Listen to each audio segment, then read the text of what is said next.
Hey there, Natalie Laiblock here, back with you for part 3 of When Confusion Sets In. How do we overcome this confusion?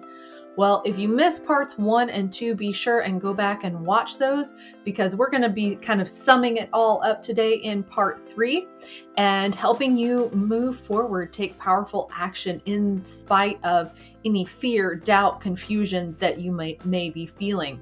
What I want to talk about is one of the most powerful things that we can do when we're feeling that fear, that doubt, that confusion, when we're feeling stuck. And I want to reference back to, I guess I'm pointing over here, so I need to show you all. I'm pointing back to my Bible, and we're looking today at Nehemiah and the story of Nehemiah. And that, he was trying to rebuild this wall. He was trying to rebuild this section of the wall. And there was just thing after thing after thing coming against him. And plans were failing. Things just were going awry.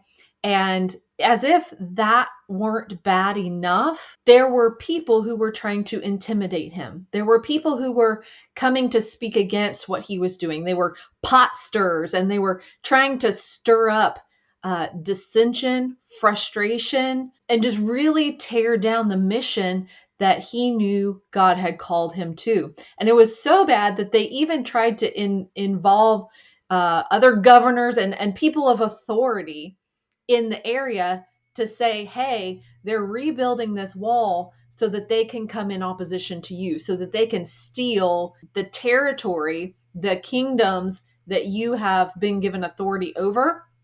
They're going to build this thing, and then they're going to come out and attack you. And so they were trying to stir up the people in authority to stop the work of the wall. And Nehemiah's like, look, this is not what's going on here at all.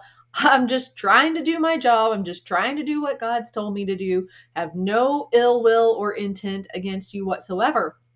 And the pressure just kept coming and kept coming and kept coming in different and various forms.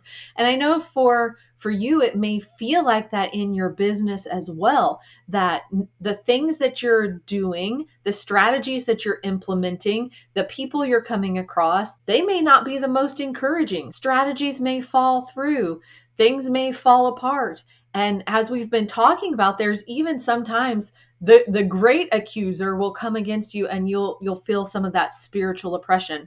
And so while I gave you some tips in the last video on how to overcome the spiritual oppression that could be going on, today I want to talk about something you can do in the natural, in the world here, that will also help to finish the completion of your wall. And it's super simple. All right. Are you ready for it? Take action. Make an investment, make a move forward. So many times the thing that God is waiting on is for us to make a decision and to take a step, because it's when we're moving, it's when we're taking action that he can then direct and guide our steps. And sometimes that looks like, if you're in your house and you're feeling stuck and you just stay in your house, then you're just stuck with you, right? If you get in your car and you go outside of the house, whether that's to the grocery store, to a networking event, to some sort of a get together, God can align people, places, and things to intercede and to intersect in your journey to bring, maybe it's encouragement, maybe it's a prophetic word, maybe it's a person that will become a collaborator, maybe it's someone that you're going to invest in your business. When you take action, God will direct your steps. But many, many, many times, unfortunately, we sit back and we wait on a plan. Like, we want to see the plan. We want God to tell us what his plans are and how those are going to unfold and how many steps is it going to take and in which direction are those steps going to have to be taken before we will take any action. And 99% of the time, that's not the way it works.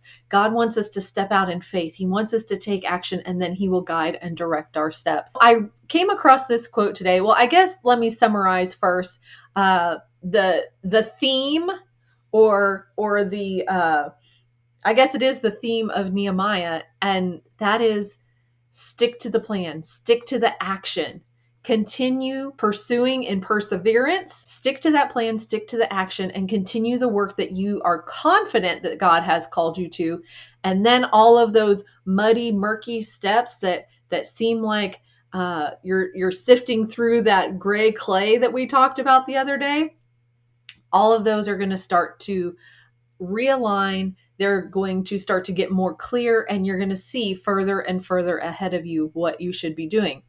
And so I want to share a little, I don't know if it's more of a quote than a poem, but it's something that I thought was really cool and something that I thought was applicable to what we were talking about today.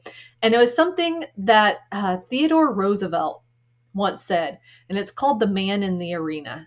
Have you ever heard of this one? If you haven't heard this one, you're in for a real treat. And I want you just to listen to this and soak in the message of what's being said here. The man in the arena. It is not the critic who counts, not the man who points out how the strong man stumbles or where the doer of deeds could have done them better. The credit belongs to the man who is actually in the arena, whose face is marred by dust and sweat and blood, who strives valiantly, who errs, who comes short again and again, because there is no effort without error and shortcoming.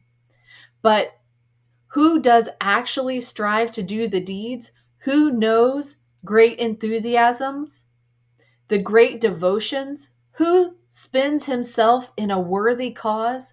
Who at the best knows in the end the triumph of high achievement? And who at the worst, if he fails, he at least fails while daring greatly, so that his place shall never be with those cold and timid souls who neither know victory nor defeat. Think about that. Even if we stumble, even if it feels like we're hitting a brick wall time and time again, you keep getting up, you keep getting back in the arena, because it's when you're in the arena, it's when you're on the playing field that victory happens. Victory doesn't happen when you're sitting in the stands. Victory doesn't happen when you're sitting at home and are consumed with what's going on, what's going to happen, what if, oh my, mercy me, what if this happens? Victory comes when you take action. So I want to encourage you today. For me personally, I've taken action in 2 very big ways in the last 48 hours. And I know it's going to bring me clarity. It's going to bring me even more purpose, and it's going to bring me even more fulfillment towards the goal that I know God has for me. And so I want to encourage you to do the same thing. Take big action.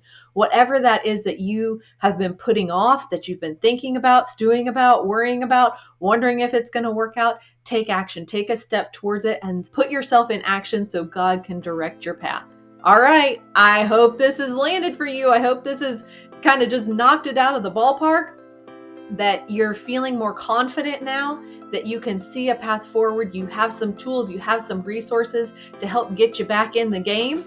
And if you want to set up a call with me, if you're still feeling a little stuck, go ahead and jump on my calendar at callwithnatalie.com, and I'll talk to you soon.